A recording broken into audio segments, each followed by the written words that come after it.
Report from Aaron Klein, which is exclusive to the Savage Nation. The past few days here in Israel and in the Middle East, all sides have been celebrating the 1967 Six-Day War.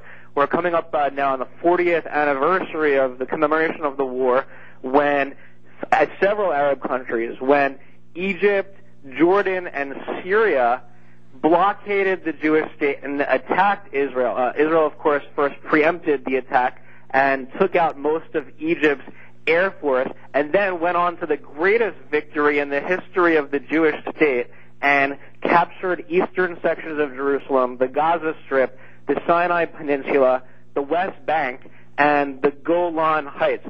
Make no mistake about it, because the leaders of Egypt, the leaders of Jordan, the leaders of Syria, before they attacked Israel in 1967, before the war was started, they announced very clearly, and they had marches and demonstrations throughout the street, that the war was to annihilate the Jewish state. Even the Egyptian president at the time said that they would slaughter all Israelis, and any Jews that moved to Israel from outside countries would be sent back to the countries that they were coming from. You had people around the world, from Paris and London all the way to Washington, protesting and rallying in solidarity with the Jewish state. But they thought, and a lot of analysts thought, that the 1967 Six-Day War, which the past few days we've been commemorating, that this would be the death of Israel, and that it would have been a sort of second Holocaust. But instead, Israel captured territory, including lands that were the biblical and historic part of the Jewish state, like the West Bank. You have places like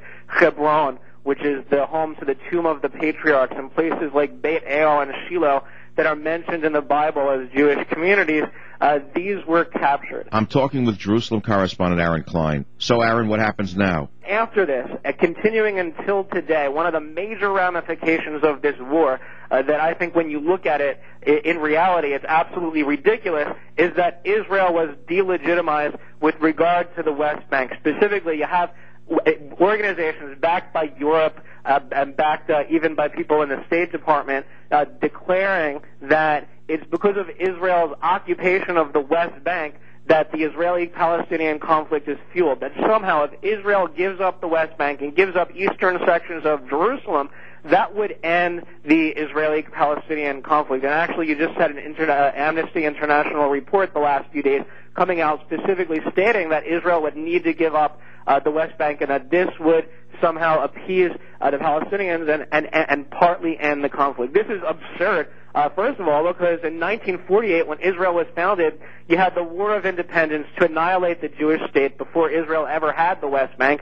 In 1967, the war that we've been commemorating the past few days, the attacks were to annihilate the Jewish state. Israel didn't even have the West Bank back then. And I talk on a regular basis, Michael, with the leaders of Hamas, Islamic Jihad, Al-Aqsa Brigades, the Fatah terror group, and they don't even say that their beef against Israel is because of its so-called occupation of the West Bank. They'll tell me outright, and they make these statements all the time in Arabic, that they're seeking to destroy Israel. And anyway, if there was any question about the intentions of the Palestinians with regard to the West Bank, just look at Israel's withdrawal from the Gaza Strip. Gaza's now turned into a war zone where Al-Qaeda has moved in and rockets are flying at Israel.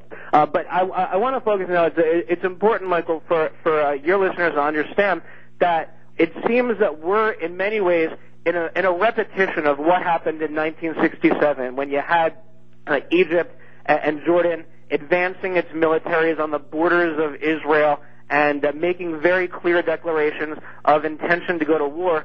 You see incredibly the same momentum in the Middle East today. According to Israeli security officials speaking now on the record, Syria, the last few days, we're talking very recently, has deployed a strengthened army on Israel's northern border right outside the Golan Heights, which is strategic mountainous territory that looks down on Israeli population centers and that Syria used in 1967 and then again later to attack Israel. It's very strategic territory. So Syria has actually, in the open, they've advanced their army right now on Israel's borders.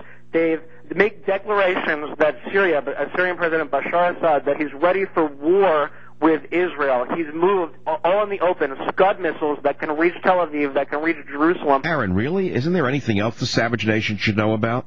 Syria has passed openly large quantities of weapons to Hezbollah, which is on Israel's other northern border. So Hezbollah has rearmed, regrouped. It itself has said that it's ready for a war with the Jewish state. And if you remember, Israel's last war in Lebanon just last year, they put international forces after the war as part of the ceasefire to ensure that Hezbollah doesn't rearm. And this rearming and regrouping is taking place in the very areas where these international forces are there to ensure that Hezbollah doesn't rearm. And so you have the regrouping of Hezbollah. You have the Palestinian terror gangs in the Gaza Strip preparing for war, and the West Bank preparing for war. And in the face of all this, you have Israeli Prime Minister Ehud Olmert, who was lambasted in a report about his failures for the war in Lebanon last year, in which he failed to decimate Hezbollah, in which Hezbollah declared victory. He just, the past few days, has offered, get this, he's offered Syria the Golan Heights. He's offered to retreat from this strategic territory that looks down on Israel and that Syria used in the past to attack the Jewish state, to retreat from there, because he's bombarded on all sides.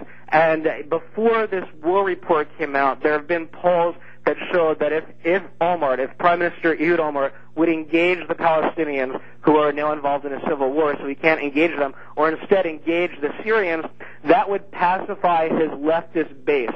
And so now you have these reports of possible peace with Syria in the face of Syria's mobilizing its troops on the Syrian border with Israel, and of making very clear declarations that it's intending to bring war to Israel. And if you look at the momentum that we were just talking about Syria mobilizing its forces, about Hezbollah, which essentially won a war against Israel and has more rockets now ready to go, about the Palestinians in Gaza, they have one address in common, and that is Iran. Iran, according to Israel, has been advising Syria, has been giving rockets to Syria, has been mobilizing Hezbollah, directly funds, trains, and provides weapons to the Palestinian terrorists. We all know that Iran has sunned its face in the face of international sanctions, that they are now providing more centrifuges to its Natanz plant. And so here we have, commemorating the anniversary of the Six-Day War, when Israel was surrounded on all sides, and just like then, now Israel is in many ways surrounded on all sides. Only the difference is that we have a leader, Olmert, who is, instead of preparing his army, seems to be preparing for peace talks and giving up strategic territory to Israel's enemies. Aaron, incredible update from Jerusalem. Michael, thank you very much. Savage.